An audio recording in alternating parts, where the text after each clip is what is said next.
dog, like I'm in the big leagues. Yeah, told him I'ma hit it out of stands. I deserve another 100 bands. I deserve another 100 fans. Told them this was always in the plans. I just did it cause they said I can. Blowing euros when I'm down in France. Labels asking how I build a brand. Told them put a check up in my hands. Boy got time, no cap. Made a few checks, but they all in the rest. Had a few friends, but they suck in the past. I don't even trip when I'm thinking about that. Hopped in the whip and we all in black. Shawty wanna ride till I hop in the back. 0 to 100, seen the rev on the dash. They ain't catching up, dog, I'm moving too fast. I'm in the big leagues. Told them don't miss me. Ballin' like Houston, ayy, feeling like Whitney. I need a bag, bruh, send it through quickly. I'm making his dog, like I'm in a big league. What up, everybody? Yeehaw! Time for another Mike on the Mic on the TDPHINSTALK. Thanks for joining us. As always, hit that like button, smash it on the way in. Let's get this video up to 100 likes. I like to see that. I know TD likes to see that. It's pretty cool. Guys, I got my new mic, got my new camera. I'm ready to go. I got some great content for y'all. Ronnie, Adam, Sweet Jumps, Cap for Life, King Mill. Thanks so much for being here, Mr. Paul. Appreciate it, Dan. As always, hit the smash that like button, y'all.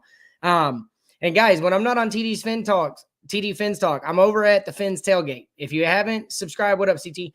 If you haven't subscribed to the Fins Tailgate on YouTube, you're missing out. We got mad content for you. We ain't as established as TDPHINSTALK, but we on the same page as TDPHINSTALK. Like we got a real point of view for you. We've got real stuff that we're going to bring to you, stuff that we trust, stuff that we hear from our guys. And the Fins Tailgate's where it's at. I've got Drop the Mic on Saturday nights at 10 p.m. and I've got open mic on Tuesdays. Now, Tuesdays is the fun show. That's the show where I open it up to whatever anybody wants to talk about. Whoever's in the comments, y'all can jump in. And we'll discuss whatever. You want to discuss life, I'll talk life with you. It don't matter to me. I'll do it all. It don't matter. But so check us out, the Fins Tailgate. We also have a TMI. It's more of a game show on Tuesdays. And then Thursdays, we've got Color Commentary at 10 p.m. And if you haven't heard Color yet, he's got one of the best voices in the business. And he'll just serenade you with his opinions. I'll go that far. But what up, Cordell? Guys, thanks again for joining us. Remember, hit that like button, subscribe. Those of you watching this after we're done, remember, hit that like button and subscribe if you haven't, and go over to the Fins Tailgate and subscribe there too. I've got appreciate you, Cordell. I've got 4 really big topics I'm going to get into, and then at the end of the show, I'm going to go ahead and open it up to the panel and bring everybody in that wants to talk about. I'd like to talk about what I talked about on the show.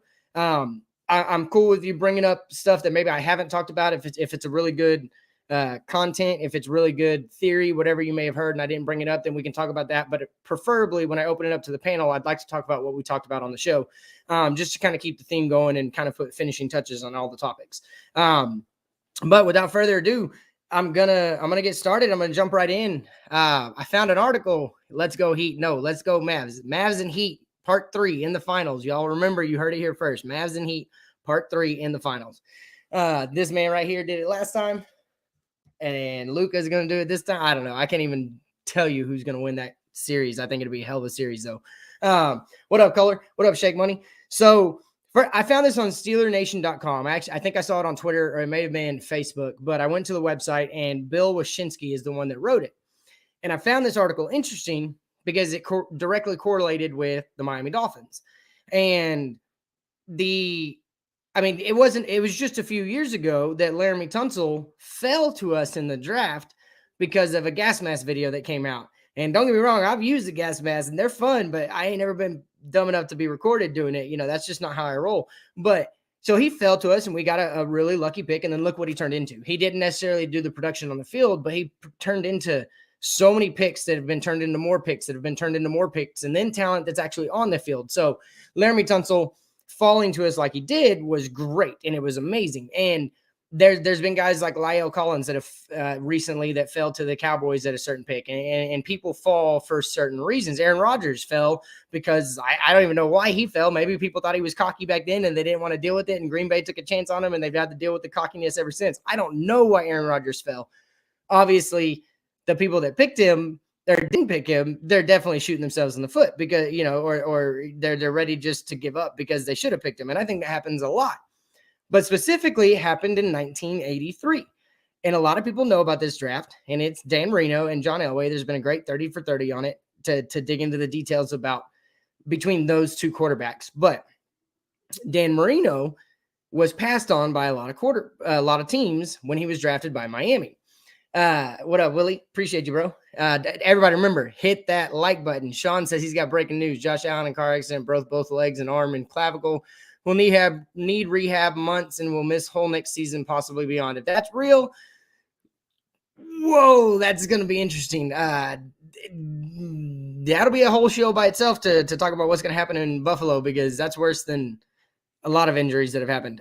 So in 1983, a lot of teams passed on a certain QB that we became in love with as Miami fans, and that was Dan Marino.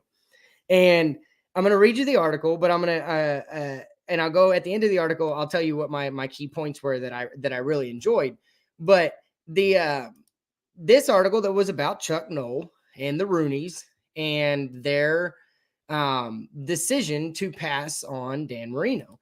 And it was really cool. Literally the final quote of the article is my favorite part about the whole thing. But without further ado, I'm going to read this article for you, and then I'll get back to the comments and get y'all going. But this is SteelerNation.com, and it's by Bill Wyszynski. Hopefully I'm saying his name right. It's called, the title of the article is called Tony Dungy Shares the Private Reason Chuck Noll Passed on Dan Marino. As the Pittsburgh Steelers approach the 2022 NFL Draft, there has been rampant speculation about what the organization will do to replace the retired Ben Roethlisberger. It's an issue the Steelers have not had since 2004 and is in many ways reminiscent of the 1983 NFL Draft, when the Steelers made the infamous decision to pass on Dan Marino, knowing that Terry Bradshaw had offseason elbow surgery. There could not have been a more perfect fit, especially to Art Rooney and Dan Rooney. Hailing from Oakland, Marino was a Pittsburgh boy who they had watched quarterback at Central Catholic and brought the University of Pittsburgh to the brink of the national championship. If there were two things the Rooneys had always valued, it was a love for Pittsburgh and a dedication to the Catholic faith. They were even close to Marino, who personally asked the chief himself to draft him. On the day of the 1983 NFL Draft, Dan Rooney tried to influence the suggestion to select Marino to Chuck Noll, Art Rooney Jr., and Dick Haley.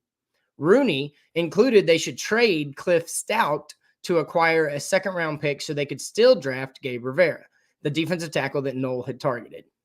But Dan Rooney made a mistake in not presenting the idea as his own, but suggested by John Clayton.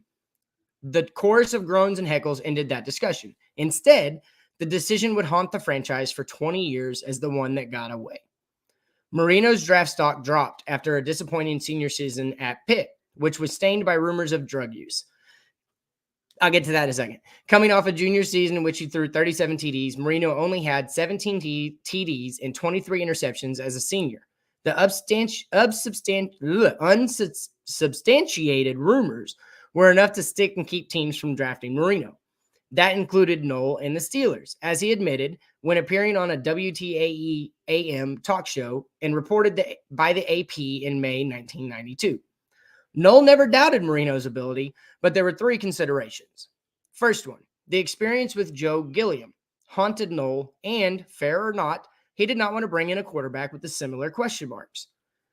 Two, he recognized that the league was transforming into a passing league and felt that Rivera, a behemoth defensive tackle from Texas Tech with an uncanny ability to pressure the quarterback, would be the cornerstone of the defense like Joe Green. Then there was the third factor, as Tony Dungy revealed in Chuck Noll, His Life's Work, by Michael McCambridge. This one was a little more surprising. And I quote, "It was a weird time, and Chuck was very loyal to those guys. Drafting Marino, as much as Bradshaw says he didn't care about his feelings and stuff, that would have killed Bradshaw.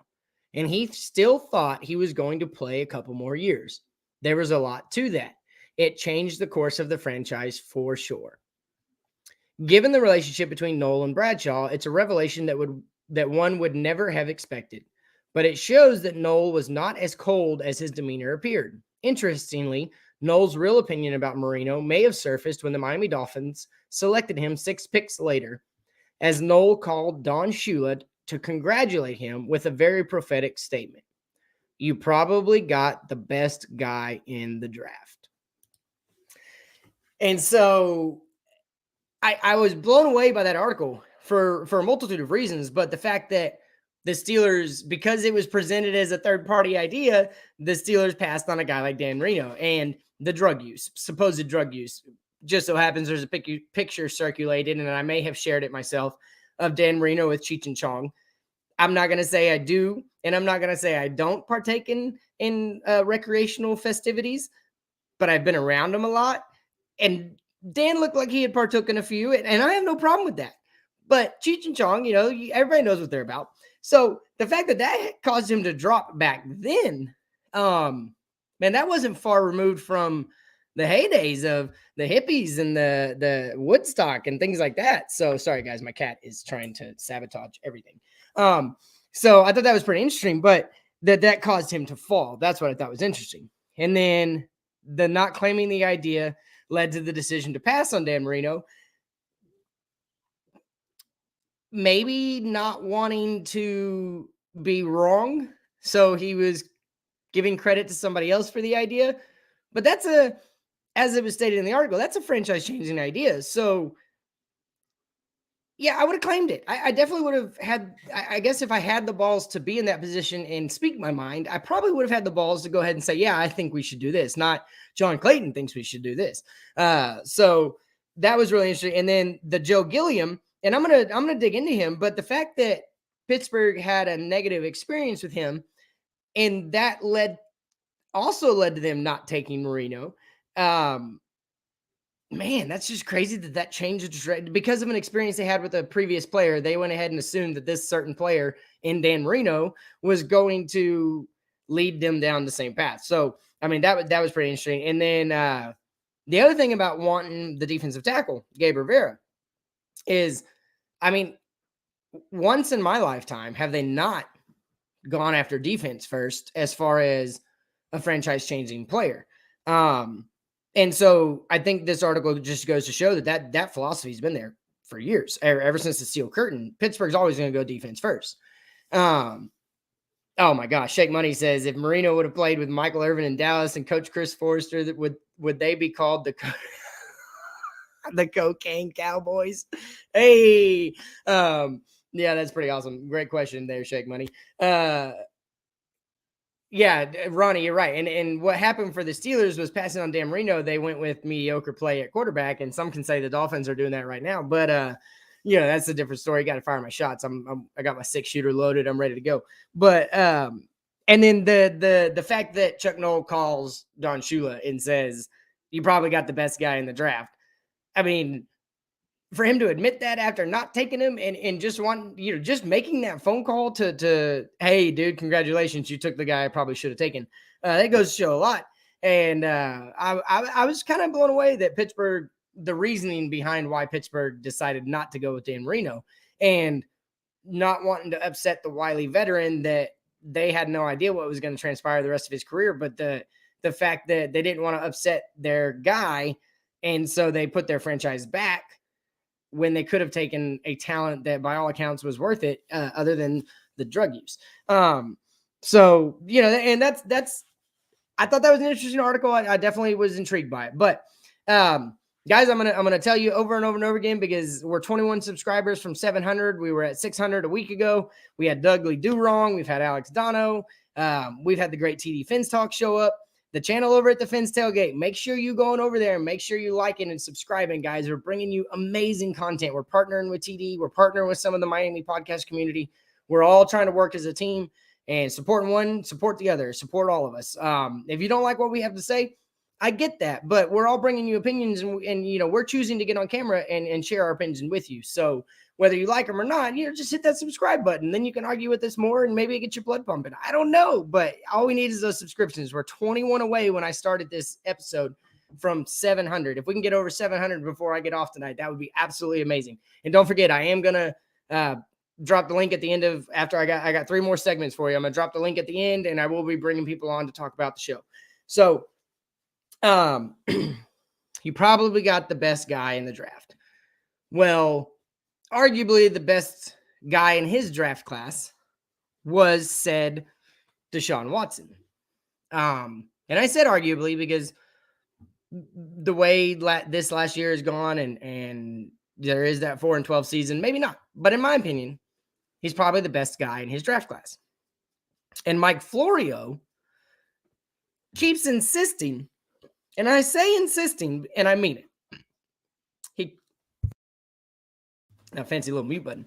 He keeps putting Miami and Deshaun in the same article. Started back in May of 2021 when he first plugged the idea that when Deshaun Watson clears up his legal stuff, it's time to the best opportunity for him would be Miami. And he's been plugging it ever since. And he's been wrong this entire time. Since May of last year, we're coming up on a full year where he's been plugging a narrative that most likely is not going to happen. And believe what you want about Mike Florio. He has been wrong on multiple occasions. And for him to be the guy pushing the narrative makes me want to believe it less and less that it's going to happen. It's not because I think Mike Florio is bad or bad at his job. I actually think he's great at his job. But because he keeps pushing it, and he's been pushing it for almost a year, and nothing has happened that he has said was going to happen. Not to say it's not happening behind the scenes and there's not a deal on the table, but the fact that he keeps pushing the narrative just really doesn't make me want to believe it. And part of that was because in 2007, when Randy Moss was with the Patriots, he reported that Randy Moss was in danger of being released. And it blew up in his face, and he hasn't learned since then. I mean, this has been happening for years. He went from NBC to Pro Football Talk. And, he went from, I think it was, I forgot where he started. It may have been ESPN, then he went to Pro Football Talk, and then he ultimately has guest segments on NBC. And so he works for NBC now. And the fact that, and Sean, that's what I'm getting at. I'll get to that in a second. But the fact that he keeps pushing the narrative is kind of pushing me off of it a little bit because I've yet to see him be right about a major thing like this. And I'm not saying he hasn't been right, but something like this, the magnitude of this is something that I'm keeping an eye on. And this is the only reason I don't have pushback against him insisting that Deshaun Watson should go to Miami or that he wants to go to Miami or that it's already agreed upon is if we believe what was reported before the trade deadline, that there was an offer on the table that had been agreed to as long as all 22 accusations were taken care of. Well, if he has already signed off on it, what would change his mind now? Even with Flores gone, he signed off on doing this. He signed off and he had the willingness to trade for a guy with criminal allegations against him. And I don't think you do that as the owner if you don't want to do it. And so if he wanted to do it then, what makes that change his opinion now? And if that offer if it really was on the table, as soon as all 22 allegations are resolved, then it goes through, if you believe the rumors.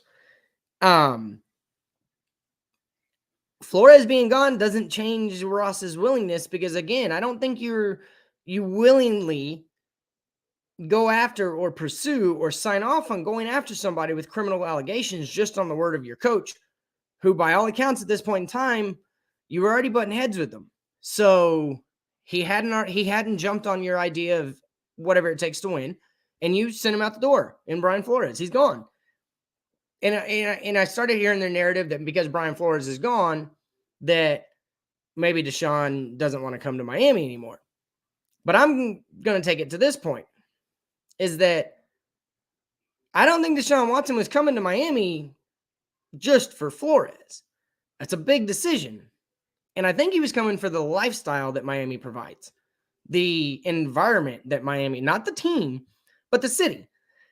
He's been in Houston, and I ain't got nothing good to say about Houston. I ain't got nothing bad to say about Houston, but I definitely ain't got nothing good to say about Houston. To get the opportunity to go from Houston to Miami, and for me, if I'm making a change that should be for the next 5-10 years of my career, I'm going to go somewhere where my family gets to have a good time. I get to have a good time. We don't have to deal with extreme cold. We don't have to deal with extreme heat. The ocean's on one side of you. Depending on where you are, it's on both sides of you. the nightlife in Miami is unlike any other. I've experienced it. I've never lived in Miami, but I basically did for 6 months, and I experienced Ocean Avenue and Clevelander and the fact that the party starts and it doesn't stop until you go home. Like, I've experienced it. And granted, my opinion of Deshaun Watson out of college was he was going to be a family man, and that meant a lot to him. So maybe that nightlife not what he wanted about, but the quality of life, kids going to Disney World, like the quality of life in Miami for them. And I believe it's a state that doesn't have state tax. So if I'm making a move, I'm not going to go somewhere where it's cold. I'm not going to go somewhere where it's extremely hot. I'm going to go somewhere where it's comfortable and I can see myself having a good time when I'm not on the football field. Much less you're going to a team. If he does want to go to Miami, you're coming to a team with a defense that's arguably better than most of the defense that you had on your time in Houston, and a team that has a legitimate weapon at wide receiver. Maybe he's not, or maybe he doesn't become as good as DeAndre Hopkins, but Jalen Waddle's a stud. That's an extreme talent. Guy like Gesicki, if we resign him, that's a guy that you can have fun throwing the ball to. And a guy like him makes everybody around him better. He's going to get out of the pocket. The offensive line's deficiencies won't be magnetized like they have been. Not saying that Tua is not good at the pocket presence. Please do not make this about Tua. I'm strictly talking about Mike Florio's offense and article and why I haven't completely thrown it aside yet. I can understand why Deshaun Watson wanted to go to Miami more than just playing for Brian Flores, because there's a lot more that goes into that. He's playing for Brian Flores, but there was still an offensive coordinator. Brian Flores had nothing to do with the offense. There was still a quarterback coach that he was probably going to have to at least associate with. You still had to deal with Chris Greer, and you still had Stephen Ross. Brian Flores probably was a plus, but I don't think he was the reason. And I don't know why Florio keeps pushing this, but he's been hammering it for almost a year, so he's almost hanging his career on whether or not Deshaun Watson ends up in Miami. Because if this goes the way he doesn't think it's going to go, or if it comes out that Miami was never seriously engaged or Miami was never actually close, if that comes out, I feel for Mike Florio because his career is pretty much over. You can't push a narrative for a year and survive. You're going to have people that think you're a clown. You're going to have people that don't believe the next big story you have because of how bad you fell on your face with this Deshaun Watson to Miami thing, and how bad you've fallen on your face in many other stories that he's put out. And like I said, I have nothing against Mike Florio. I want to personally, deep down, I want him to be right. Not necessarily about Deshaun Watson, but the fact that the Dolphins are going to make a move at the QB position. There's pros and cons for every which way this goes, whether they stick with Tua, they go after Rodgers, they go after Wilson, they go after Watson. I just want clarity. And I want to know without a doubt going into the season that we know if it's Tua, then tell us.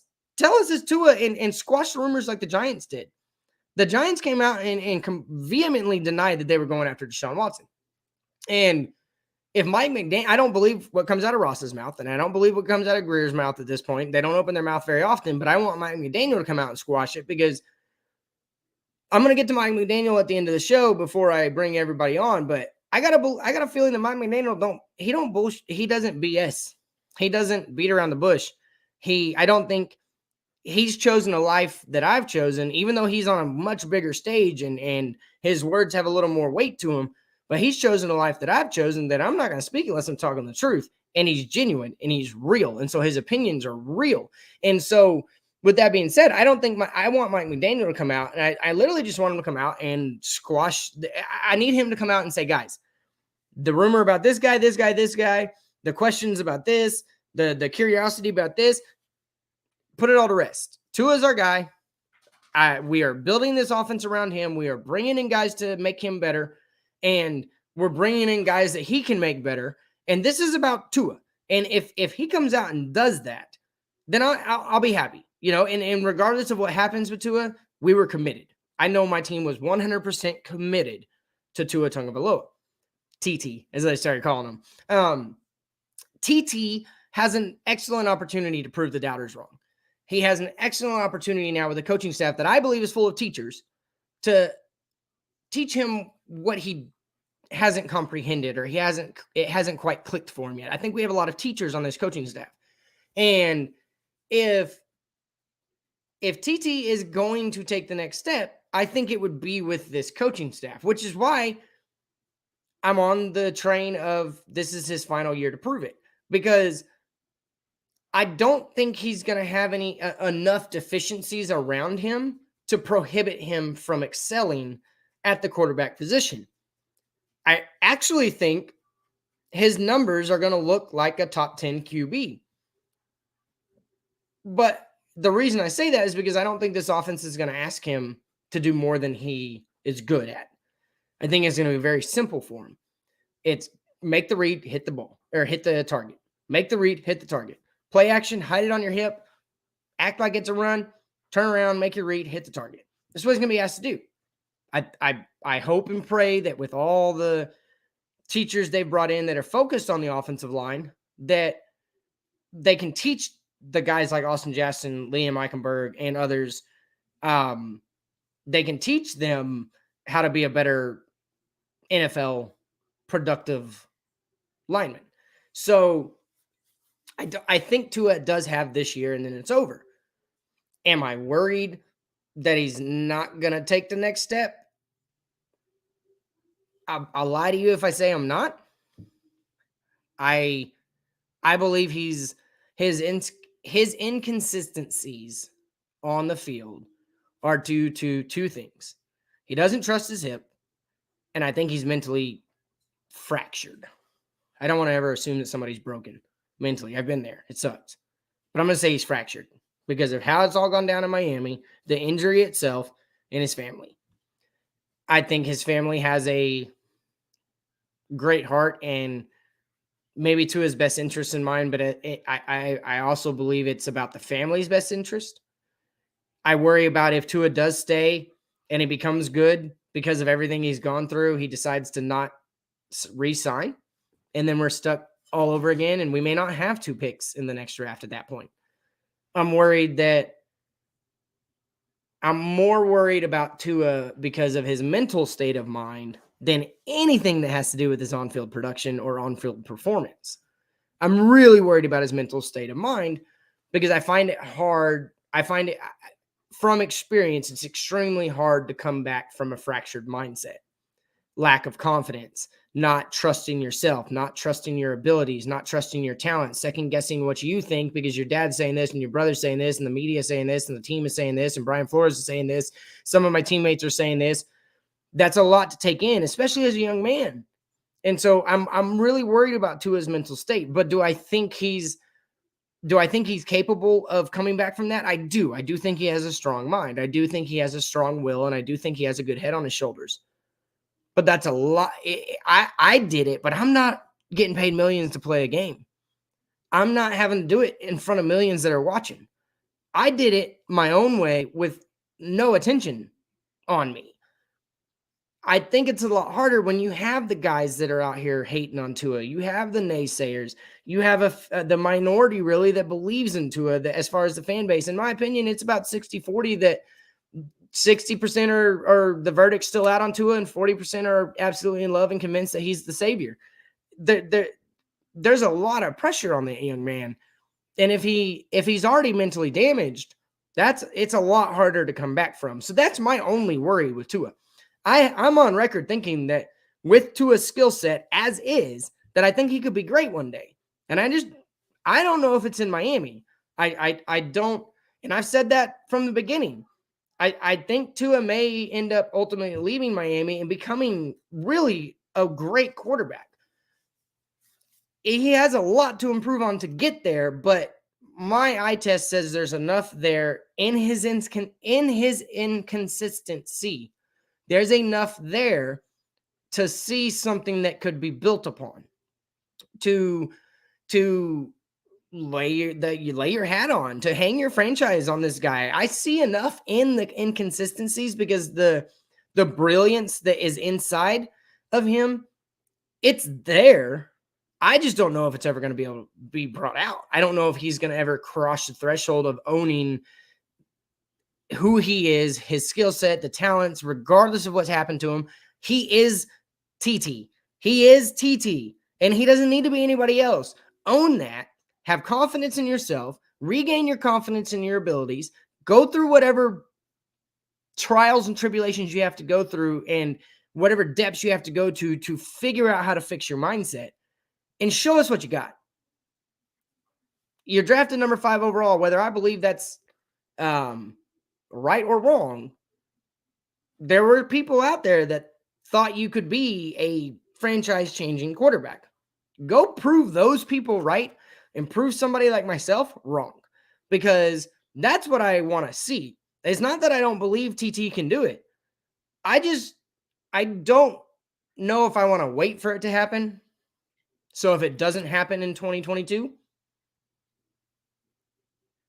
2023 should be a ripe draft for QBs, and hopefully by that time we have a team on the field that is more plug and play. And I would love to see. I would love to this not be a question.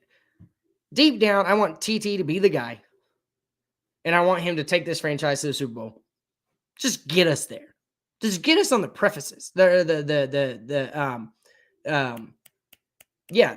Just get us there. Precipice. There you go. Just get us there. Just get us there and let us feel what it feels like. Just let us experience what it feels like to have a dang, man, just to have a dog in the fight, bro. Like, I love baseball. My team has been there twice. They went back-to-back years and didn't win, but we went. And I've been living on the rebuild ever since because we were there. My basketball team went through a crazy heartbreak in 2006 to y'all's Miami Heat. But we got back and we won it. But we were still there in 2006. It was okay to deal with the next 4 years. The Buffalo Bills went 4 straight years and didn't win it. But I bet that franchise is still diehard because they went 4 straight times. Just get us there. If you get us there, I will literally eat crow.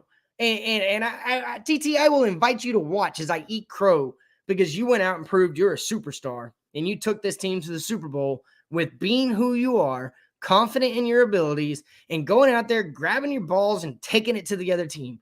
That's what I want to see happen. Deep down, that's what I want. I just am not convinced that's going to happen, but you can see it, guys. I want it. I just don't know if it's going to happen with TT.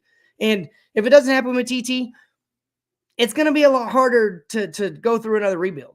And if they end up making a decision to go after one of these 3 quarterbacks that are rumored to be on the move, then awesome, you went for it. If it doesn't work, we're the same team. We're still rooting for Miami Dolphins that are the king of mediocrity. We Cleveland had that over us, but they've finally been to the playoffs.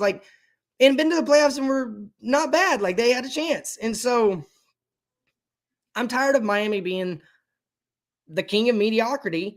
And if we're going to commit to Tua, awesome. And I'm willing to give it a year as long as they show true commitment to him in this offseason with this free agents and what they take in the draft and how they design this offense around him and the lanes they're trying to open with him and all that jazz. Just fully commit to TT if that's the guy. That's all that's all I want. That's all I want. And I'm a fan, and we're all fans, and we want, hey, TT is not Tim Tebow. TT is Tua Tagovailoa. Hey, appreciate you, FM. So we'll see what happens. This year is a big year for by all accounts for the Miami Dolphins and for Tua Tagovailoa. And I mentioned that I'm really eager to see what they do in free agency. And that leads me to my next topic. And my next topic is, I have a question, is who would be the ideal guy to bring in as a backup to Tua that would challenge him to be better, but not give fans questions of who should be starting? It's a big question, but there's some criteria in there, and I broke down some guys. But before I get to my guys, I want to remind you guys, hit like, subscribe, share, and then jump over to the Fins Tailgate, subscribe to us, like some of the videos. I started the show 21 subscribers from 700. I'm hoping we can get there tonight. Guys, if you're watching this video and we're already done, remember to go like and subscribe at the Fins Tailgate. It's 4 words, easy to find. You'll see my ugly face. You'll see El Capitan's ugly face, but we got great stuff to bring you. We get good guests. We got better guests coming. Really, it's hard to get better than Douglas Durong and Alex Dono, but we got more guests planned for y'all. So please go over to the Fins Tailgate, hit that like, hit that subscribe, and thanks for watching over here on TD FinStalk. And remember to like and subscribe this channel too, because this is why we're doing it. So I went through and I looked at the quarterbacks that are exclusive rights free agents, unrestricted free agents, restricted free agents. And I wanted to see, it's not the guys that are in the media. Hang on one second, guys.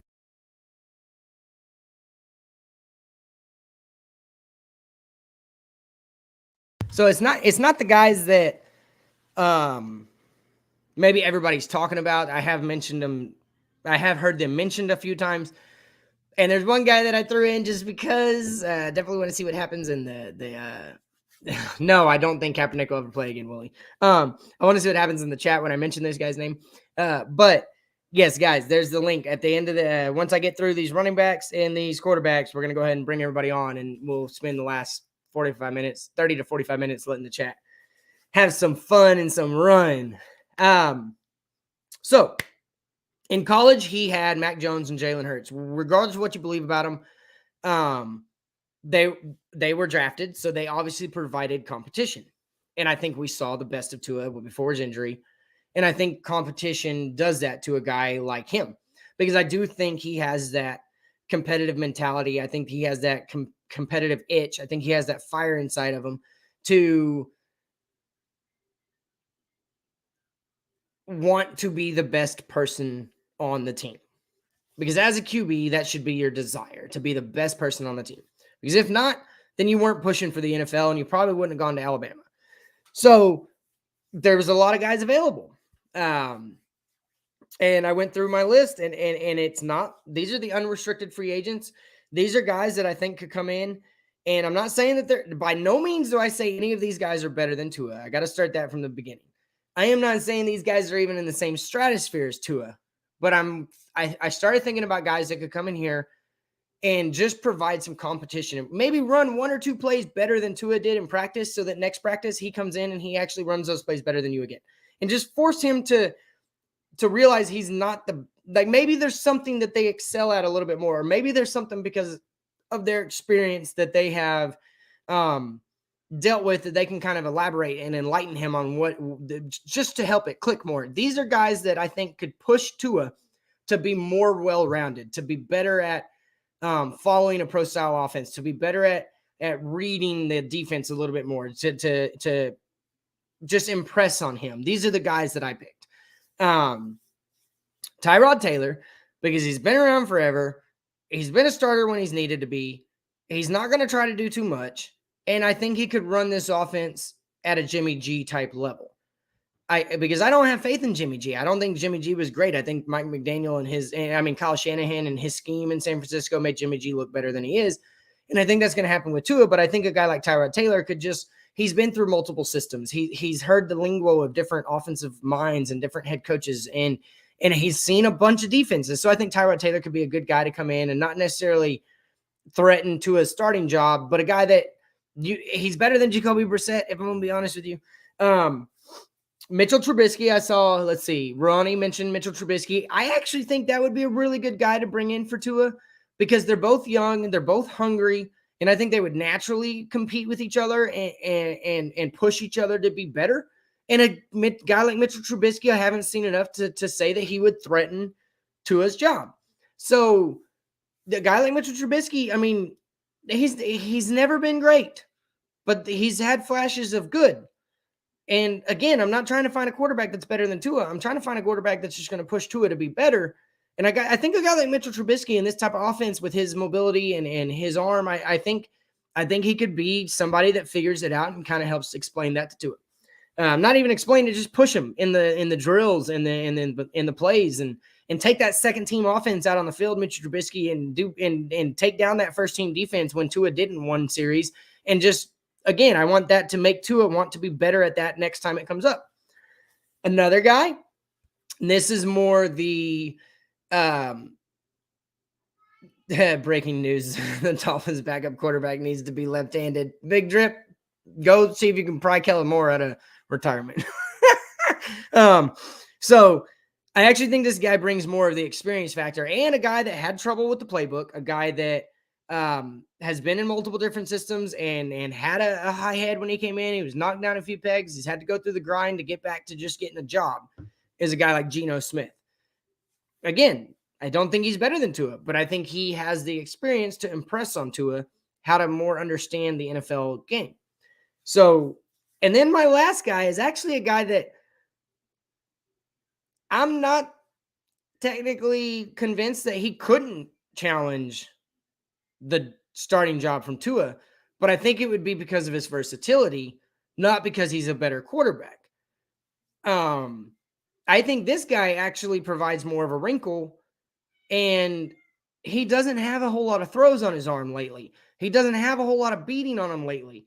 He was a prolific college quarterback who got the short end of the stick after he got hurt one year. And I think a guy like Marcus Mariota would be another guy that could help Tua grow and become better. And I'm not going to write off the fact that Mariota may fight for the starting job. I don't know, because we haven't got to see him other than when he's been at the Raiders. We haven't got to see what he can do lately. So maybe he can. I don't know. But I think that guy, there's talk about Marcus Mariota over here in Texas that he could challenge Dak Prescott for his starting job in Dallas.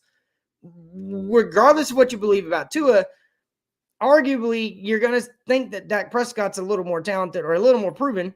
And so if Mariota can challenge a guy like that, then I'm not going to sit here and say he won't challenge Tua, but I also think he brings that experience level, multiple different systems, the lingo of the NFL, the ability to read the defenses. I really like Mariota in that role as a backup QB as well. Plus, that's your 4th and 1 guy, your 3rd and 1 guy, your 4th and inches guy, your goal line guy. I mean, every team is doing it nowadays. So he's another guy that could be good at that. This next guy is a restricted free agent. And this is my, he's been here. He has,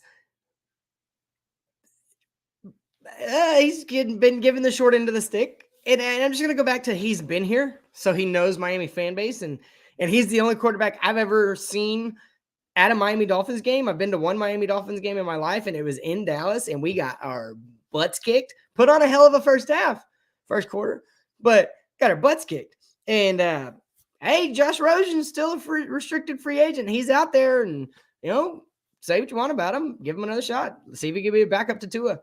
That was more of a joke, but he is a restricted free agent, and I find it hard that anybody's going to match an offer you give him. And if you're looking for a guy that is just going to be a backup, Josh Rosen could be the guy.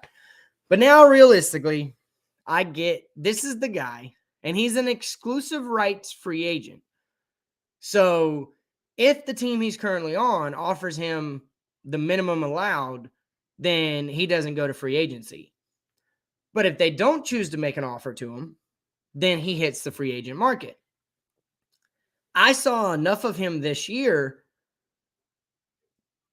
to let myself be excited about the possibility of him being on this team.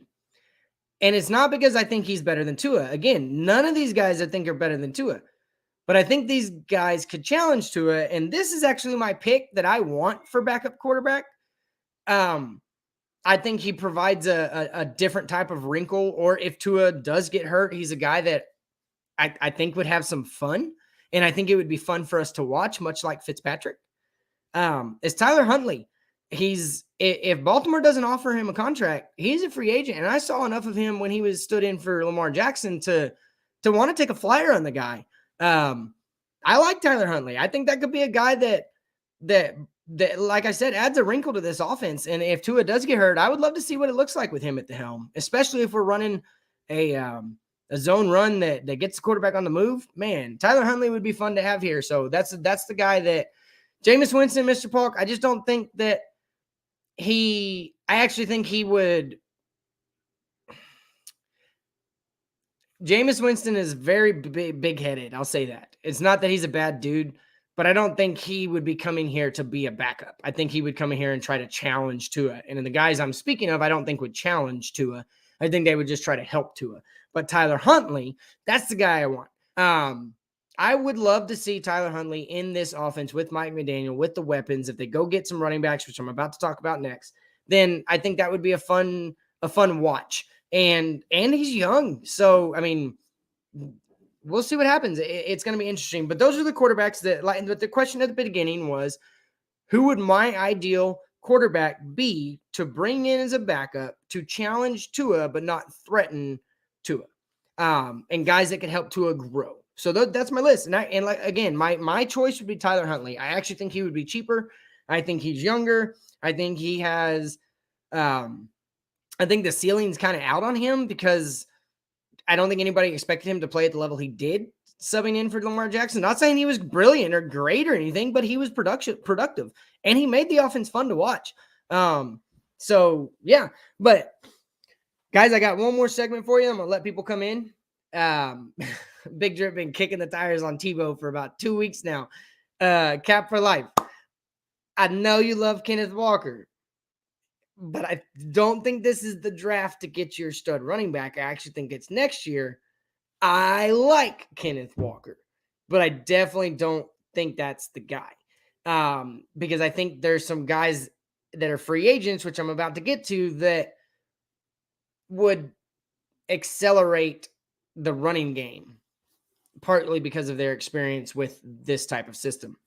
But I think that if you can wait till 2023 and a guy like Bijan Robinson is there, and I am a Hook'em guy, but Bijan Robinson is different. A guy like he, and maybe you want to take him in the top 20, or maybe you want to take him in the top 15. You're going to have 2 first-round picks, package and go get your guy.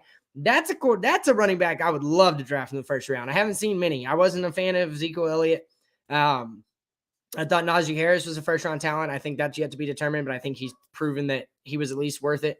I love Kenneth Walker because he's a 3-down back, but I think there's guys in free agency that could be more of that one-cut style back that hit the hole, and Arian Foster type, the Le'Veon Bell at his best, where he makes that first cut and then he hits it and takes it off for 15, 20 yards.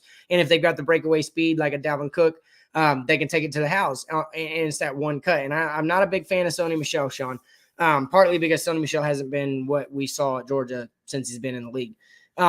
And DeAndre Swift ain't doing too bad. So, you can say what you want about Georgia running backs. I think Sony Michel is definitely not performing at the level that people expected him to perform at. And the playmaker 88, Zeke is done and overpaid. I'm not going to argue with that. I think Zeke is, I think he's got the grunge, the dirty miles left.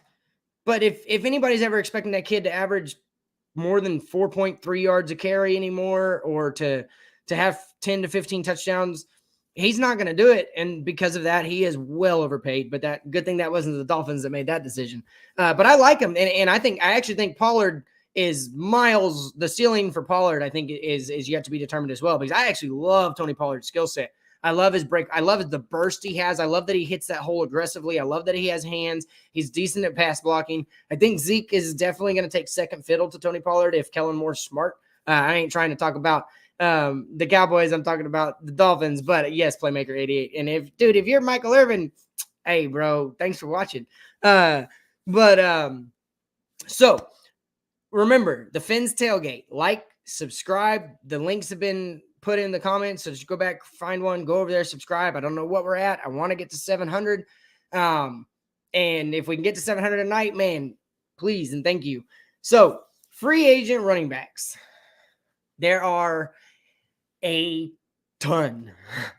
There are, I think, 30. I may be exaggerating just a little bit, but there are a ton of free agent running backs, whether it's restricted, unrestricted, exclusive rights, whatever. There are a ton of running backs available. So I went through them, and there's one guy that's an outlier on here, but for the majority, I went after guys that excel at zone schemes and have that one cut ability to take it to the house. The be able to pass block on third down. I do love Jared Dokes. I honestly don't think Duke Johnson is gonna. I don't think he would be our bell cow if they bring him back. I like Jared Dokes, and the first guy on my list is Phillip Lindsay. And I'm going to tell you why I'm so excited about Phillip Lindsay. First of all, he's 27, so running backs have a shorter career, but he's still on the good side of 30. And Phillip Lindsay in 2018, first year he was a rookie in Denver, and I remember thinking to myself, Dad, and I remember calling all my friends, God, this Phillip Lindsay kid in Denver, if he ever learns how to play the game of football, he's going to be pretty fun to watch. Because I saw a guy his rookie year that, oh, wow, there was a hole open, and he was quick enough to see that a hole opened, and he had the jets to just take off. And watching him as a rookie was so much fun, and I think that's a similar system to what he's about to run here. And then in 2019, he went 192 attempts, 1,037 yards, averaged 5.4 yards, and got 9 touchdowns as a rookie, and he was an all-pro. Then in 2019, 224 attempts, 1,000 yards, 4.5 yards a carry, and 7 touchdowns. And then you know what's happened since. So for a guy that would excel in this system that's already familiar with the team, I like Phillip Lindsay. I would love for them to bring him back and start with Phillip Lindsay and Jared Dokes. If they're not going after Phillip Lindsay, or if they expect him to be a split back system, if they're expecting to do rotational, whatever. But I would really like to see Phillip Lindsay in the system and see if he could rekindle what he did his rookie year. And then there's a guy that I really, really like, but the thing about him is his injuries. And I'm not sure and he's a little bit, he's 30 years old now. So the running back career doesn't last quite as long, but I like Raheem Mostert. In 2019, he averaged 5.6 yards a carry, had 8 touchdowns. In 2018, he averaged 7.7 yards a carry. He's been with Mike McDaniel. He was actually on Miami in 2015. Hang on one second. Kids losing it. Can't tell if y'all hear that or not. But so Raheem Mostert, I wouldn't want to give him very much money, probably honestly, like a $2 million prove it deal, something like that. But I do like Raheem Mostert as his ability to make that one cut and really just take it to the second level of the defense. Another guy that was in San Francisco with Mike McDaniel is Jeff Wilson. He's 26. He went to UNT. In 2020, he had 7 touchdowns. He was more of a relief guy, but I don't know if he's a guy that you can close the door on as being one of the guys that Mike McDaniel wants to bring in, more so to teach his system, but also, could be a 70 to 150 carry guy. Then there's James Conner. For those of you that don't know about James Conner, he survived cancer. Heck of a story. Went to Pittsburgh. The only thing and he was my outlier in all of these guys because James Conner, I don't think has that breakaway speed, and he's a little bit older. He's still only 27 though, so he's on the right side of 30, and he had 15 touchdowns last year. So if you're bringing in him to stabilize the running back room, I could see a James Conner, but I don't like his breakaway speed. I just don't think it's there anymore. I think he's good for like a 40-yard scamper, but I don't know if he can take it to the house from the 20. So James Conner's another guy that I wouldn't mind, or that I think may be an actual target. And I've seen it in the comments, and he really is. What up, Alex? And he really is a guy that I actually might. He's still only 27 years old, but it's Matt Breida. He excelled tremendously in 2018 under Mike McDaniel and Kyle Shanahan. He had 153 attempts for 814 yards and 5.3 yards a carry. Hasn't really been overworked lately. Hasn't really shown that he has it or doesn't have it anymore. So if you're taking a guy and making a cheap veteran deal, bring him in on a prove it deal, 1-2 year deal, whatever it may be. I don't want to draft a running back 4,000 or 400 whiz. And Mr. Balk, I definitely like Jared Dokes, man. I really, my dad and I have been on him since we drafted him. We were sad that he got cut, but we were happy to see him brought back. So I am definitely, but I don't think this is year to draft a running back 400 whiz. Then I also like Wayne Gallman.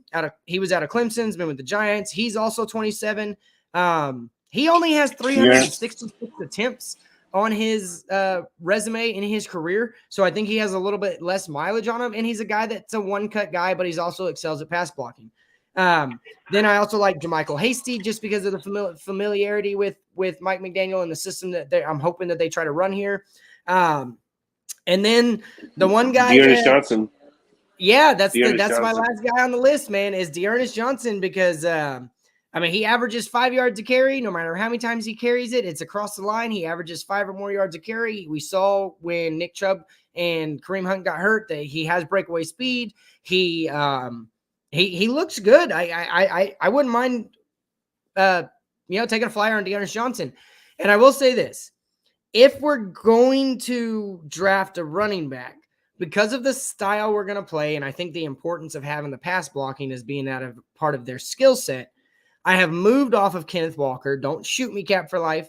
But I have moved off of Kenneth Walker, and I'm leaning more towards Isaiah Spiller. I think Isaiah Spiller can take the roof off I think he can take it to the house, and I also love his pass blocking, and I'm digging in a little bit more. I'm hoping that my mind can be switched back because I'm a Longhorn, and I don't like the Aggies. But I do like Isaiah Spiller. I think if we're going to draft a guy, you take him at 50. I don't think we need to take I honestly want us to trade back with our 29th pick. I don't think drafting there unless a guy like Tyler Linderbaum or the Boston College kid, can't remember his name right now, but put him at guard. People ain't going to move him. And he was coached by Matt Applebaum. So if he's there at 29, and then if Alex Lindstrom's there at 29, if those three guys aren't there at 29, I think you've got to get out of the first round. And I think you got to pick up a late second round pick or possibly a 23rd pick, 2023 pick. Just out of curiosity, what's our second round pick placement pick? What number is it? 50, I believe. Yeah, I think it's 50. What about James Cook? James Cook could be, another one that could be looked at in the draft.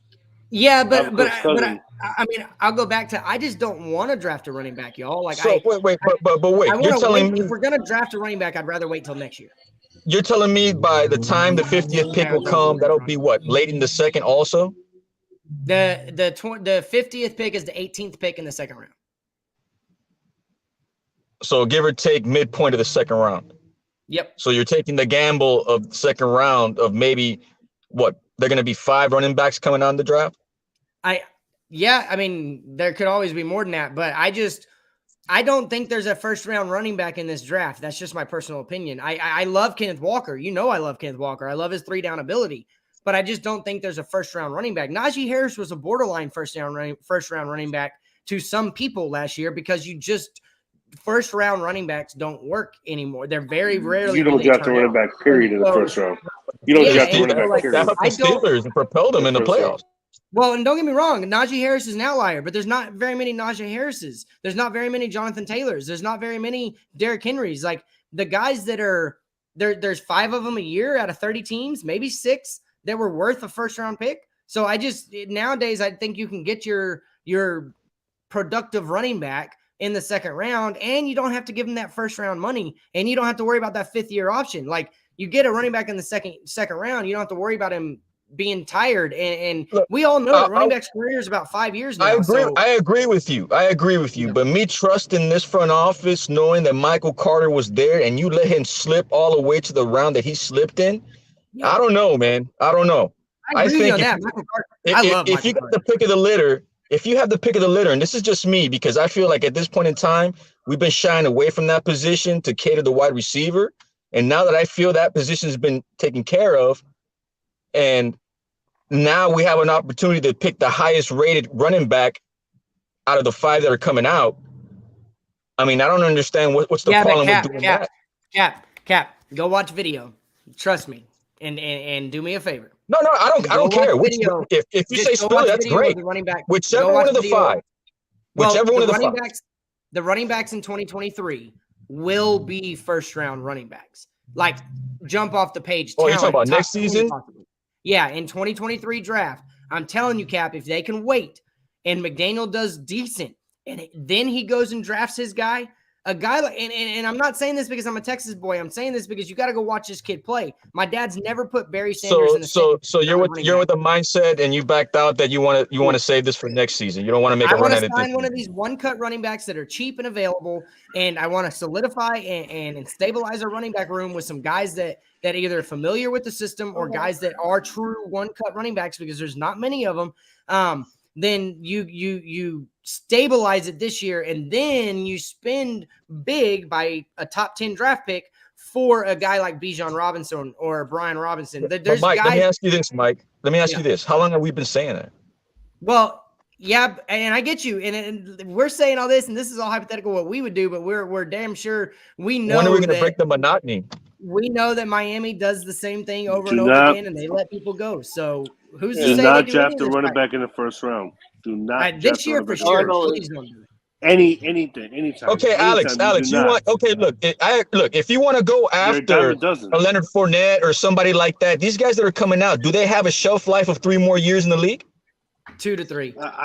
2 to 3, yeah, because that's why. That's the reason how why long I is never Fournette wanted in the league? Fournette. Well, it's different because here's the thing. Fournette's How's that not going to different? last much. Because he's not going to last much longer. Okay, That's my point. Here's the thing, because you never wanted. That's my point. I've always been against drafting a running back in the first round. Oh, I've always been is against this the that. old drafting a running back in the first round argument again? So Pittsburgh gets in the playoffs. So Pittsburgh gets in the playoffs by the skin of their teeth, and it was Najee that helped them. Don't get it twisted. But look at Najee's average per carry, 3.5 yards, barely. He actually look barely at the touchdowns, Alex. Carry that actually. Could I say something, guys? Yeah, go ahead, Color. What's up, Color? So the great thing about history is that we have it, and we can point to it when these arguments come up. Because a couple seasons ago, during the draft, this argument came up, and league wide across the NFL because of a stunning move that the Giants made, drafting Saquon Barkley as second overall or first overall. Was it? My point, Color. My point. But I thought Saquon was a different. Well, he was one of those. We guys all that did, but we all did. But the argument at the time was there's no need to do that with a running back. Mm-hmm. Yep. And here we are, 3 or 4 seasons later, a guy that's run out of gas, been injured repeatedly, can't get back on the field consistently, and they're about to move off the quarterback, which is the quarterback that they had to settle for because they used their first pick on Saquon Barkley. Yep. Well, so, I'm not in favor of drafting a running back in the first round. Wait. No. Wait, hold on. Color. Daniel Jones was drafted before Saquon. Daniel Jones came in before Saquon Barkley came in. Saquon Barkley came in the year after Daniel Jones was drafted. That's your referring. You sure about that? Yeah, I thought it was the same draft. I'm positive because Daniel Jones was drafted the same year we drafted Christian Wilkins. Okay, that may be the case, but as far as I know, they spent their first pick on Saquon first, and that's why they had to settle for I understand that. You're gonna take your risks. I get that, but the Giants, we all know they had to fill up that whole front offense with the quarterback and running back. We all know that, but just the fact being that Pittsburgh took a gamble on a running back and it paid off. I mean, we can play this either way. Cap for life. I want to ask you this and get your response. I'm gonna go to Noah because I haven't talked to Noah yet, and I'm hoping he's talking about Noah Igbenogany. Oh, real quick, Mike. Real quick before you get to Cap, real quick. I just want to. My bad, Cap. I just want to say something to Mike real quick. Mike, I don't know if you got my tweet earlier, but I'm Texas bound April 1st. Yeah, I know. It's coming, dude. I'm stoked, bro. We're gonna party. we got to proof the house today. Awesome, dude. Congrats, bro. That's a huge move.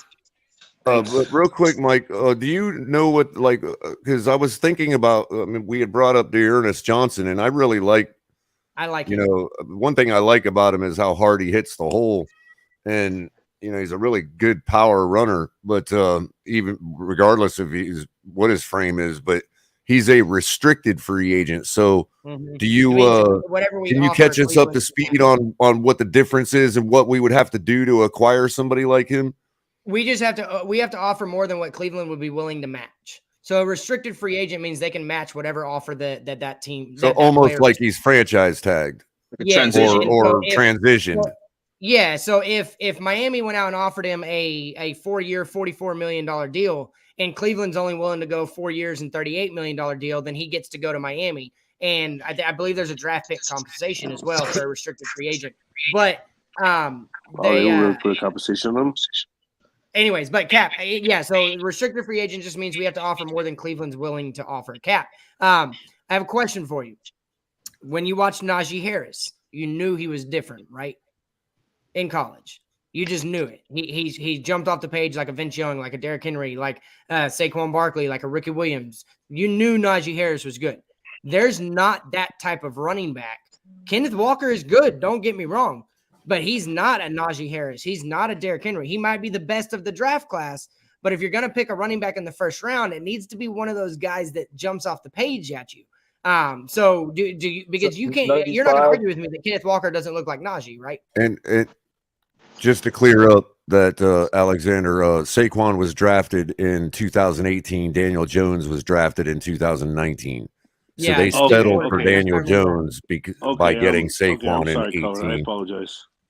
So Cap, do you think Kenneth Walker is the same level as Najee?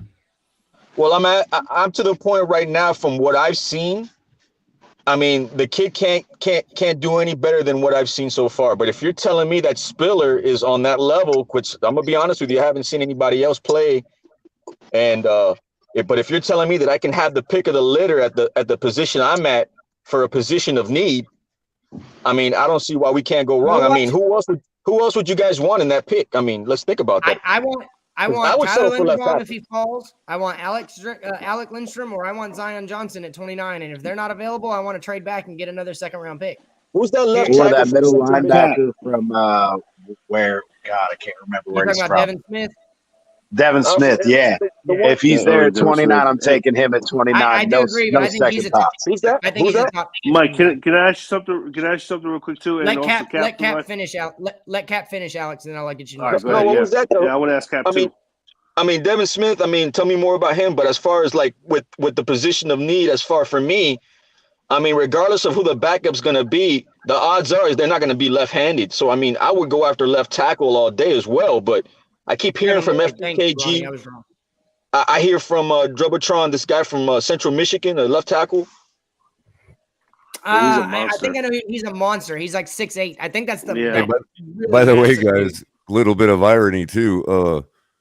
Saquon, the draft that Saquon was drafted in, was also the draft that New England took Sony Michel in as their first overall pick at 29 or whatever, or 30 to 31 or whatever it Sony was. Michel just fell off the face of the earth. Anyways, real So quick. there you go. Two running backs in the same draft drafted in the first round that are both spent. Yep. So first of all, for those of you that don't know, Kohler and I are over on the Fins Tailgate. We do both have a show here on TD's Fins Talk. Kohler is on Friday, mine are on Mondays. Please jump over to the Fins Tailgate, hit that like button, hit that subscribe button, like the videos from Kohler Commentary. El Capitan is the shiznit. Go like his stuff too. But we thank y'all all for being here, and make sure you hit like on this video as well. We got about 20 minutes left, but before we go any further, Noah's #1 fan. I don't know if you're somebody I've talked to or not, but I haven't seen that name. Yeah, it's me. It's me, Shake Money, by the way. Hey, what up, Shake? What up, Shake? Sure. Yeah. Living and dying by that sword, apparently. So what do you think about the show tonight? Man, I'm telling you, Noah's gonna be his breakout year is gonna be next year. I hope you're right. I saw why they took him. I watched him at Auburn. I thought he was great. I really did think he was could be a lockdown outside guy, but I just that's why it's not fair to call him a bust yet. Anyways, it's not fair to call him a bust yet. Cap, what I wanted to ask you this is. And Mike, if you guys had to redo the 15th overall pick for this year, would you guys stay with Phillips or you guys would pick Harris? I would take Harris, to be honest with you. Yeah, I think I'm leaning because Harris is one of those guys that he's one of those jump off the page running backs. So I think I probably would have taken him since it wasn't my first pick in the first round. Because you need. If it was my only pick, if you're gonna stick with Tua. If it was my only pick, I would have taken Phillips. Yeah, this guy Tyler Algier. You seen this guy Tyler Algier? Algier, right? Or Algier? I think I know who you're talking about. I'm going to look. Go ahead, Alex. Color, who would you have picked? I'm sorry, Alexander? Who would you have picked? Harris, Najee Harris, or do you would have stuck with Jalen Phillips if you had to redo that 15th pick? Oh, I take Jalen Phillips easy. We have been desperate for a pass rusher or an edge rusher for like the last 20 years. Agreed. Oh, you're talking about Agreed. Yeah, this year's draft. Yeah. Yeah, you're talking about we were drafting. We were drafting at that point. We were drafting best on board based on need, and at that time there was no other move to make, in my opinion. Yeah, but I was a big fan of Jalen Phillips going into the draft, so that's a little bit of bias on my part. You know what I mean? Yeah, but I think that he's still right in that same aspect, Color, because there's no way that, yes, running back was a priority and a need for us, but we were trying to complete that defense. That was Flores's intent, and I don't see it any other way than going. And CT's and it also has to do with, like, you know, again, I was in this mindset that Ross had put us in of trying things we haven't ever tried before, and one of those things that the Miami Dolphins seems to never be able to do is get hurricanes on their squad, like really good ones. And Jalen Phillips being a really good one, it was like I was all over him right from the get-go. You know what I mean? Especially after he basically was the only reason Trevor Lawrence had problems when we played them in Clemson. You know, oh my God, what a dunk! Yes, that's true. I mean, he was in the backfield disrupting Trevor Lawrence all night, and it was like from that night on, I was like, yeah, we got to get this guy. Kat, what about you? No, yeah, I mean, we whiffed on Philip Merlin. We took a gamble on Deion Jordan. I forget what other pass rusher we went after, but we've been looking after for a pass rusher. Charles Harris. Yeah, we've been looking for up Deion Jordan. He had to bring. Yeah, dude, that's the problem. We needed that pass rush, and we fortunately got two of them. You know what I mean? Like, I say, pay Ogba, man. Let's stop playing around, man. 100%.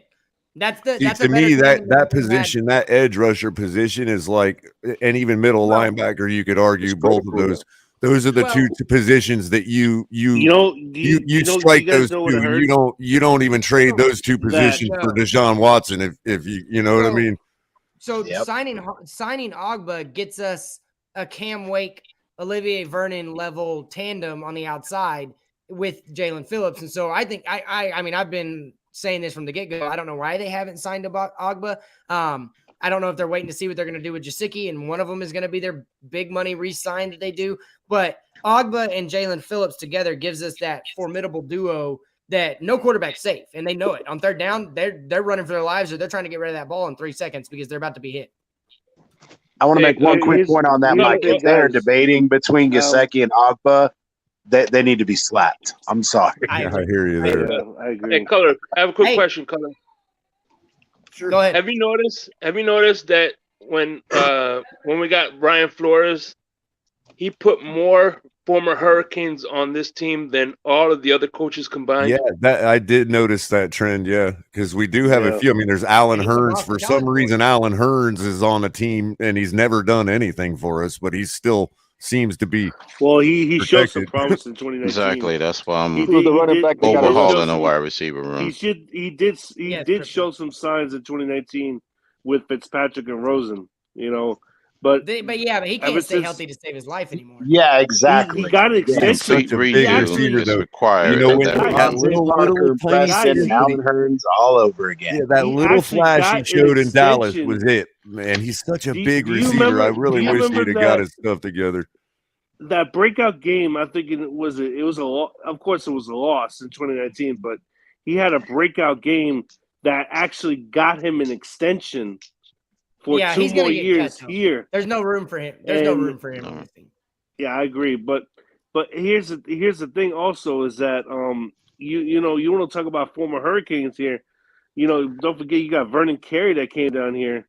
You know, Vernon Carey, who else was it? Lamar Miller. Olivier Vernon.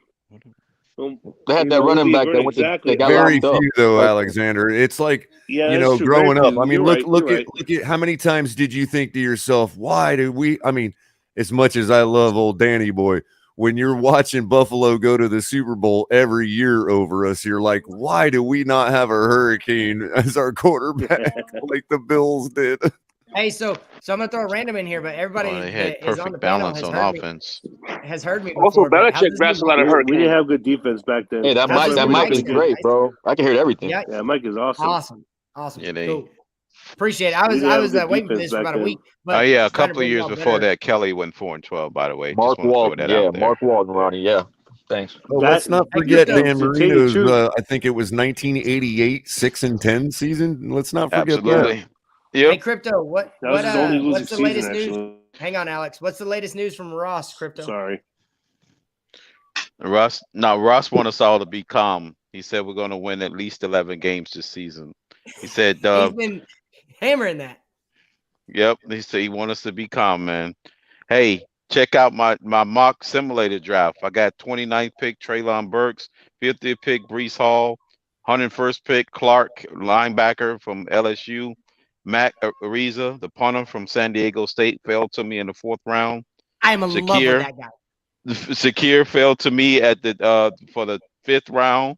Wide receiver Boise State, and rounded off with Cunningham. And you did revamp that wide receiver room. Damn, Burks too. Yep.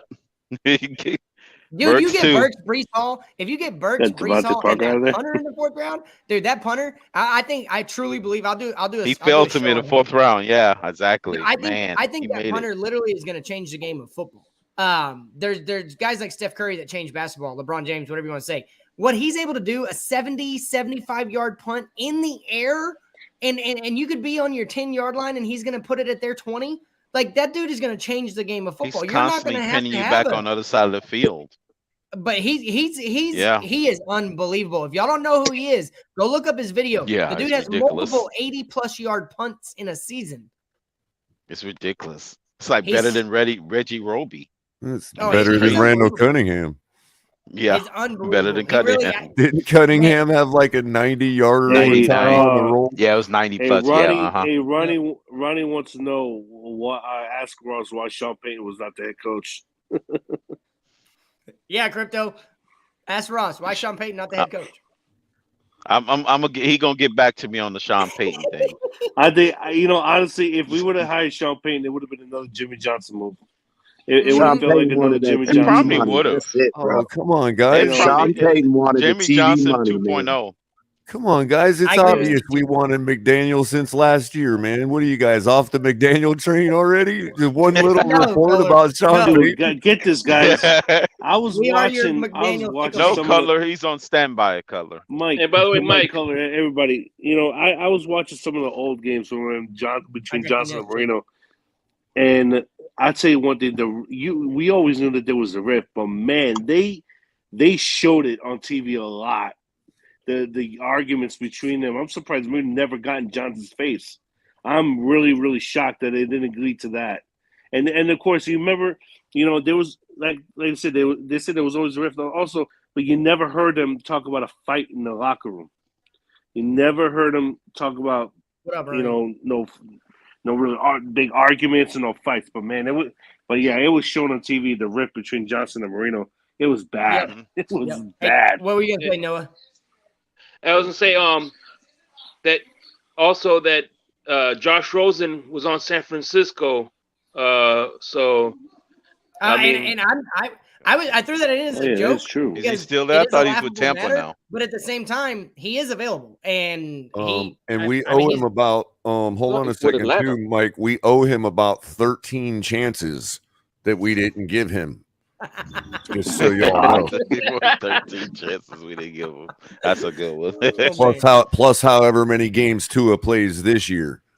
Hey, that's how many games we owe Josh Rosen a chance. Yeah. Yeah, and Ronnie says if you remember what the Saints were before Sean Payton, then you'll understand why he would have been the preferred option. And yeah, I mean, Jerry Jones kept Sean Payton in Dallas for I think it was 2 years where he offered him more money to stay and go take a Was it an extra year? And then New Orleans came a calling, and Jerry said bye. But the Saints were trash. Yeah, I mean, the Saints were abysmal, kind of like I hate to say it, but kind of like how we have been. But Mike, the Saints were still before Sean Payton. I believe the Saints were still like historically. Their defense was good. Like Tampa Bay before they finally got made a run. They were like bad since they started. True. Even Archie Manning couldn't help them. Yeah, and I'm not going to say that New Orleans was better or worse than Miami is right now, but he was just saying, if Jim hasn't built that team. Do in New Orleans, it's fun to think about what he could have done here. But El Capitan's coming on in a second. All the party's really about to start. Hey, I got a quick poke at you real quick, Mike. Miami Heat's up 23 without Lowry playing. Dude, this is embarrassing, bro. This is embarrassing. Yeah, we're winning by 23 right now, dude. And Lowry's not even playing. So who cares? He's not going to win the playoffs anyway. He's not going to win the finals. So let's. And Knicks aren't even making the playoffs. So Nick Sutton. That's fine. Hey, I y'all also just wanted remember. to point out. Guys, It's all guys, weird. you heard it here first. You heard it first. Dallas, Miami, part 3 in the finals this year. Watch. If I'm right, awesome. If I'm not, y'all can all tell me whatever you want. You guys really think Miami's as somebody that always you guys really think that the Heat are actually Eastern Conference contenders? I do. Yes, I do. absolutely. Victor Oladipo brings an extreme come on, balance. man. Not enough Dude, with firepower. Oppo and Lowry They don't out have enough now. firepower to get past. They don't have enough Alexander. firepower They to have get past. 5 guys. They don't have Oh, enough you firepower. are delusional. Alexander, Listen, The guys, Heat's It's depth is Milwaukee's Let absolutely me educate everybody. unequivocal. PT, let me educate everybody. They have 5 guys right now averaging 11 or more, 4 guys averaging 15 or more. They're shooting the best from three-point land in the NBA. They're shooting 37% from 3. Tyler Hero, Duncan Robinson can light it up. Victor Oladipo gets in a rhythm. He's a great mid-range guy. They're going to have plenty of firepower, but what they have better than everybody else, in my opinion, especially when Oladipo comes back, is their defense. Their defense is going to be some of the best we've seen in a long, long time. And this is a Strus even tonight, right now, tonight. What's the Deadman difference in and this roster Strus and are last year's playing roster? lockdown defense, dude. Strus and Deadman tonight are playing absolute It's only lockdown one person. defense. Kyle Lowry is not the difference. That's You know what no, makes it different? Tyler Hero took a step forward, and the dude's legitimately a 20-point scorer now. That's the difference between last year and this He had year. that potential There's a last whole year. lot more consistency on the scoring side of things. Tyler but Hero's always had they that still potential. don't have a guy that can create for Tyler Hero has himself always or- been that way.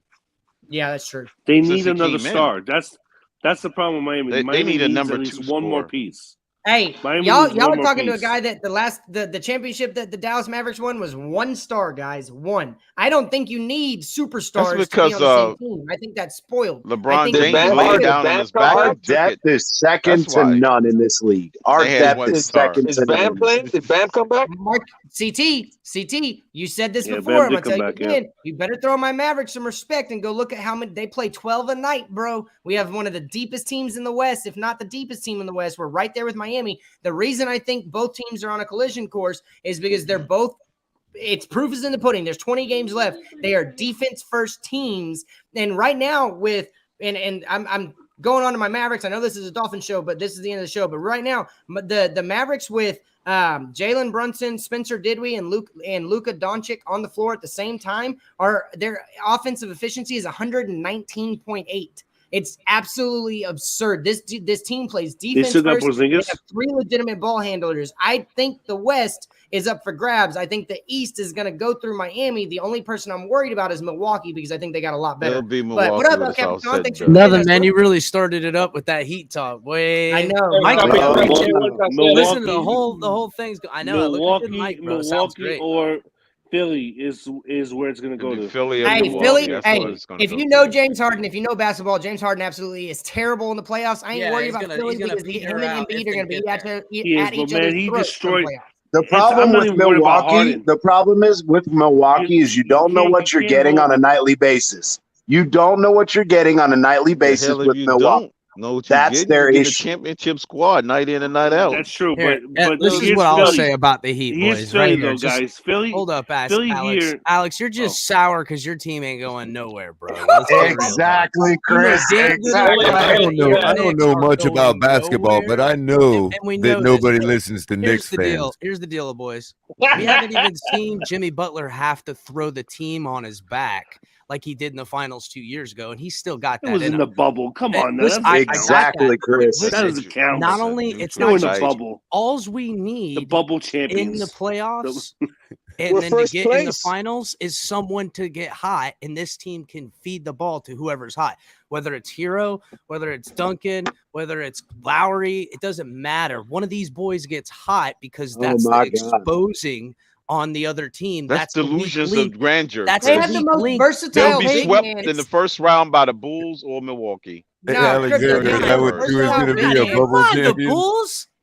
Crypto is just on a whole nother level. The Bulls is fool's gold. I've seen this. Dude, the Bulls are getting destroyed right now, and Opo is not even healthy, and Lowry's not even playing, and they're losing by 23 points right now. Listen, come on, that dude. You know how it is when you got killers on the court. Bulls are trash. That's why you got killers on the court. You have intimidation in a game where there ain't pads. I can put my weight on you, bro. These boys ain't playing.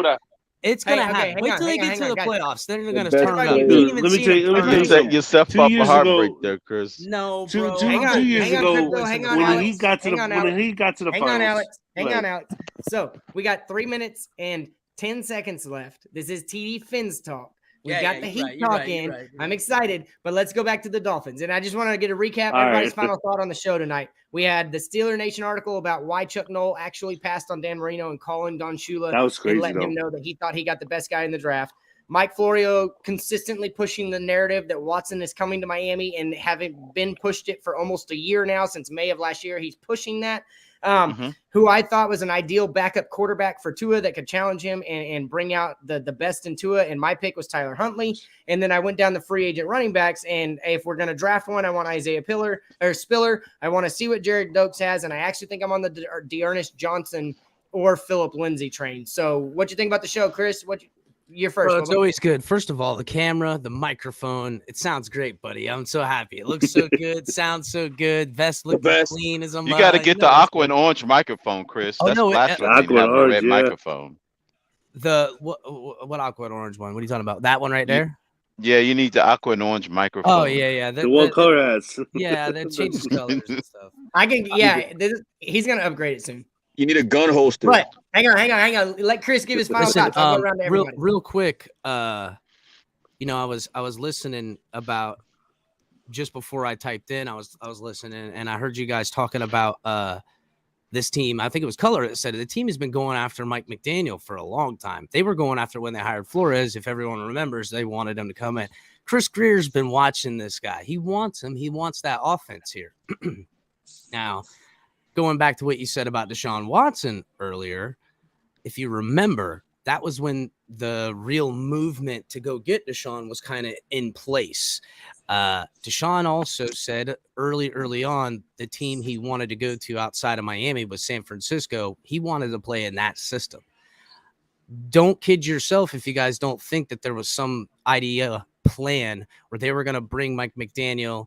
They were going to have a Flores defense, a 49er offense, and try to get that quarterback. And like Mike said earlier, Ross was the one really chomping at the bit for Watson. There's no doubt in my mind, because just go back and watch that Colts game. That whole day when it was the Don Shula Memoriam, and they had it was a beautiful affair, but the whatchamacallit was in town. God, Roger Goodell was in town the whole day. He just chummed up, flew there I'm sure Ross sent the jet, catered to him the whole time. Everything they needed to know about the trade was going to happen then. That's when we really thought it was going to happen. Jay Glazer came out, said it was going down.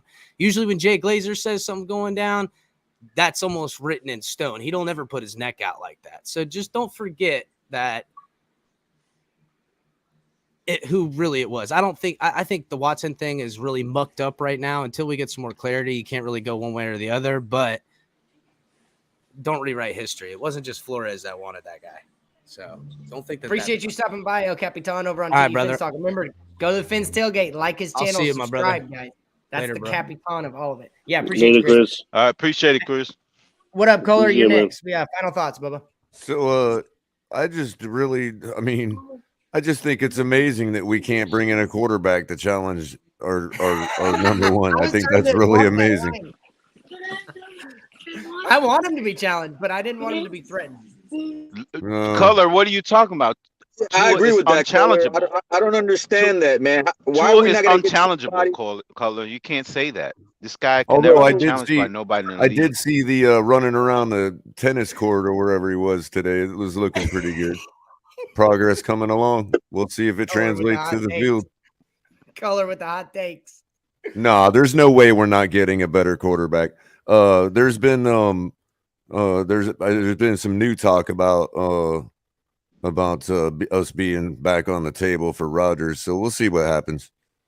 Great show, Mike. Yeah. Appreciate everybody. You, everybody, like this video, share it, subscribe to TD FinStalk, subscribe to the Fins Tailgate.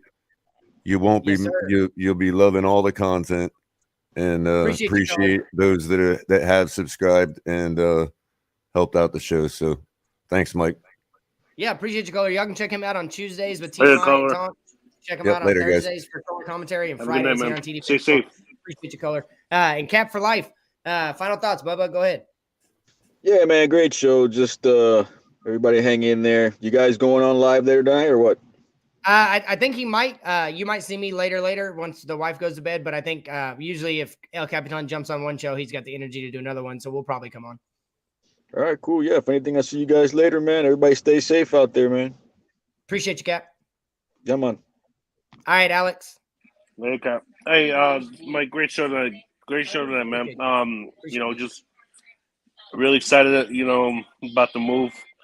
Going up there to that's just been on my mind all day, man. We got as soon as my wife comes to me earlier today, say we got approved for the house. I was like, no way, we did not.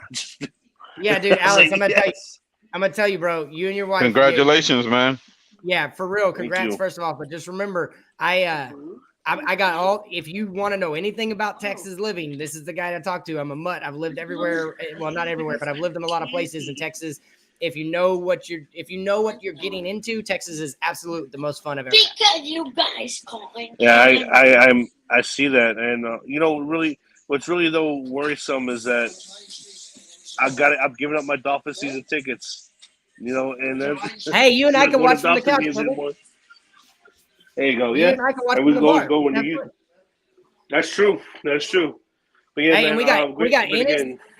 We got Ennis, we got EM, you, me, and I think there's another guy that I met on Twitter. We're all from the DFW area, so. Ian Baller's in Texas too? No, just EM, not EM Baller, EM. Oh, EM. Okay. Yeah. That's what's up. That's what's up. We'll party. Hey, appreciate you always, Alex. Y'all that don't know, go check out Alex at the AT&T store. Alex, I just got that S22 Ultra, boy. It's so nice, bro. Oh, I gotta give me one, man. With the pen, right? You trade with the pen, right? If you trade the Galaxy S21 or S20 or something like that, you get the S22 for free. You get the S22 for free? The Note 10. Yeah. I traded in the Note 10 and I'm Note What 10 if you still owe money on the S21? You got paid off. Then they'll give you a new one, and then they'll give you a new one. But it's free, Crypto. Free. Oh, it's free. It's free though. Yeah, exactly. Yeah. Straight free. Exactly. Gotcha. Hey, Mike, I'm gonna send you my number on Twitter. Yeah, do it. I'll get you. Appreciate you, Alex. You got CT, final thought. All right, man. Have a good night, man. Have a good night, guys. Yeah. Appreciate you, Alex. Salute. Thanks. Go ahead, CT. As always, fun talking Dolphins. Enjoy it. Like, subscribe, Fins Tailgate, and TD. And yeah, that's about it, man. Fins up. All right. Keep an eye on those Heat. Thanks, CT. Go ahead, Noah's All right, or Crypto. You next. Hey, thanks for having me. Good show. We'll be getting more updates from Stephen Ross, Fast and Furious. He's going to tell me about his conversations with Mike Florio. That's coming on the next one. He's having private chats with Florio, so we'll be giving you updates on that. That's awesome. Have a good night, brother. All right, man. Bye. All right, Noah. Go ahead, Bubba. What's going on? All right. Number one, I've come to grips with two things. Number one, Tua is going to be the starting quarterback next year, and number two, McDaniels is going to do another running back by committee. I don't think. Remember, Kyle Shanahan's two best running backs were undrafted free agents. So, yep. And as far as Mike Florio is concerned, him, Mel Kiper, Colin Cowherd, and Stephen A. Smith. They got jobs not because they're accurate, not because they know football, but because they know how to trigger fans. And as long as they keep triggering these Dolphin fans, they're going to keep having work. So peace out, man. And I love the energy that you bring. Thank you. Hey, appreciate you, Noah. Appreciate you very much. What up, TD? What's up, man? Hey, how'd you like the show, Bo? It was amazing. Y'all lucky. I was just about to hop on. Y'all talking about the NBA. The Heat ain't gonna do nothing, man. Oh my PD, God. we can argue about this, bro. Exactly. We got to argue about this because when Miami comes to Dallas to play Dallas in the finals, you coming to see it, and then I'll go down to Miami and see it there, and then we can really argue about whose team's better. Cleveland's gonna win it all this year, and I'm not even. Listen, hey, I do like them. It's all the Jazz, man. I'm a Jazz fan. It's gonna be the Jazz. Hey, I love crypto. I'm telling you, I love the Jazz, but Gobert sucks in the playoffs. It's going back. Spider Mitchell, just watch out. He's trapping y'all all in them webs. Yep. Yep. That's funny. All right, well, Crypto, thanks again, man. We'll finish our show with you real quick before I get off, guys. Remember, the Fins Tailgate. That's where TD found me. El Capitan's brought a lot of us to you. Go like and subscribe there. Like this video. Last I saw, we were like 77 likes, so hopefully we're at 100 now. Guys, share this if you like what I'm bringing. I don't like talking about myself, but if you like me, man, show the support. Tip if you want to tip. If you feel led to support the channel over at the Fins Tailgate, do that. Support TD here. And as always, man, I really appreciate y'all coming in and listening to me on a Monday night here on TD Fins Talk. I am Mike on the mic, and peace out. Salute.